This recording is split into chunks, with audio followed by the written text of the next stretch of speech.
Arti kehadirat-Mu Tuhan yang kami rasakan hari ini.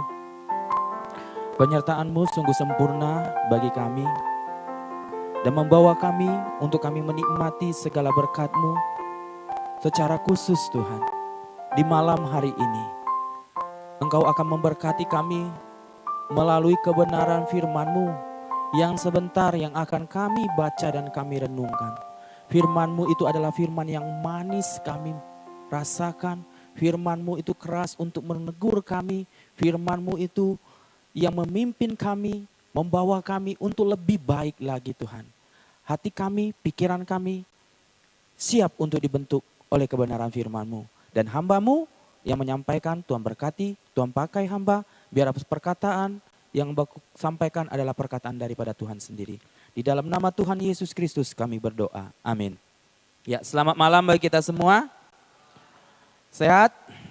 Ya, pasti semua dalam keadaan sehat. Dan hari ini saya ingin mengajak kita membuka Alkitab kita di dalam Lukas pasal yang ke-11 ayat 27 sampai dengan 28. Lukas 11 ayat 27 sampai dengan 28 ini paling sering ayat yang paling kita baca.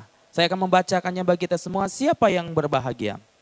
Ketika Yesus masih berbicara, berserulah seorang perempuan di antara orang banyak dan berkata kepadanya, "Berbahagialah ibu yang mengandung engkau dan susu yang telah menyusui engkau." Tetapi ia berkata, "Yang berbahagia ialah mereka yang mendengarkan firman Allah dan memeliharanya." Ya, berbahagialah kita yang membaca dan merenungkan kebenaran firman Tuhan. Dan yang paling bahagia ialah yang melakukan kebenaran firman Tuhan itu di dalam kehidupan kita sehari-hari. Tema renungan kita bicara tentang kebahagiaan sejati, kebahagiaan sejati. Setiap orang dalam hidup ini pasti mendambakan kebahagiaan. Tidak ada satu manusia yang tidak ingin bahagia.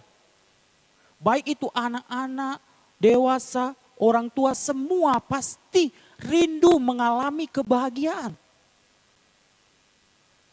Bahkan pandangan dunia, kalau orang bahagia itu mempunyai keluarga yang harmonis.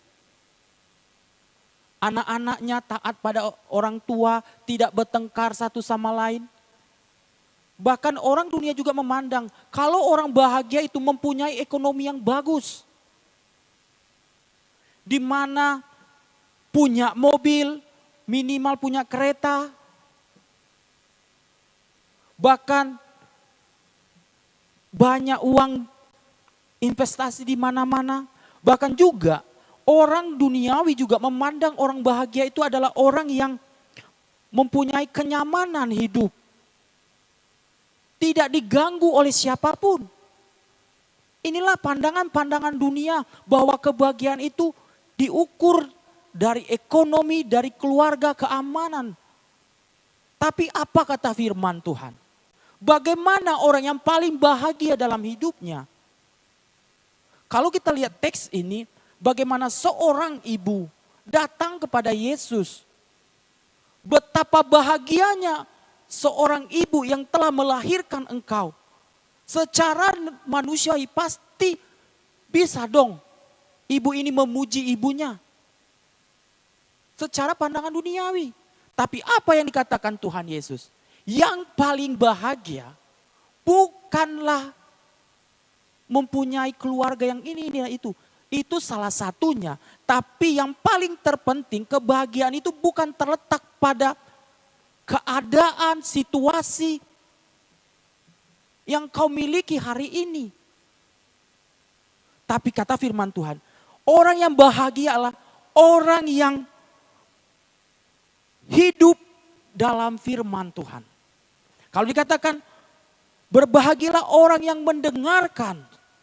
Dalam bahasa aslinya itu menggunakan kata akuo. Yang artinya mendengar, mengetahui, mengerti. Inilah yang paling bahagia. Orang yang mendengar berarti orang yang selalu duduk diam. Menikmati persekutuan dengan Tuhan. Inilah yang harus kita tanamkan dalam diri kita. Bahwa orang yang bahagia adalah orang yang selalu duduk diam menikmati hadirat Tuhan. Kalau kita baca di dalam Mazmur pasal 1 ayat 1 dan 2, jelas di situ katakan. Betapa orang yang paling bahagia adalah orang yang hidup pada Taurat Tuhan. Bahkan kalau dikatakan dalam Yosua pasal 1 ayat 1 sampai 9 dijelas katakan, siapa yang tidak menuruti hal-hal yang jahat dan engkau tidak berlaku ke kanan ke kiri dan mengikuti firman Tuhan, maka engkau akan bahagia, hidupmu akan berhasil. Berarti orang yang bahagia adalah orang yang hidup selalu berada di pelataran Tuhan. Berapa menitkah kita menyediakan waktu untuk Tuhan? Kita diberikan waktu itu sama-sama 24 jam. Dari 24 jam ini, berapa jamkah kita berikan waktu kita untuk Tuhan? Orang yang menikmati persekutuan dengan Tuhan tidak berarti dia tidak punya masalah. Ada masalah, ada pergumulan, ada tantangan. Tapi Tuhan akan memberikan dia damai sejahtera, Tuhan akan memberikan kekuatan, bahkan Tuhan akan menjamin hidup dia. Makanya dikatakan hidupnya akan mengalami kebahagiaan. Meskipun hidupnya susah, meskipun orang lain tidak memandang dia, tapi kalau dia benar-benar hidup dalam persekutuan dengan Tuhan, menikmati dan mengerti firman Tuhan, maka dia akan tetap bahagia. Ada orang kaya tapi tidak merasakan bahagia. Tapi ada orang miskin yang hidupnya selalu bersekutu dengan Tuhan, tetap merasakan bahagia. Jadi kebahagiaan itu tidak diukur dengan berapa banyak engkau punya materi. Berapa banyak engkau Bapak Ibu punya harta. Tetapi bahagia itu ditentukan berapa seringnya kita bersekutu dengan Tuhan. Yang selanjutnya, orang yang berbahagia adalah orang yang memelihara firman Tuhan. Orang yang taat dikatakan dan memeliharanya. Taat itu bicara tentang bagaimana hidup kita mensinkronkan kepada firman Tuhan. Di mana engkau dan saya melakukan apa yang dikehendaki Tuhan.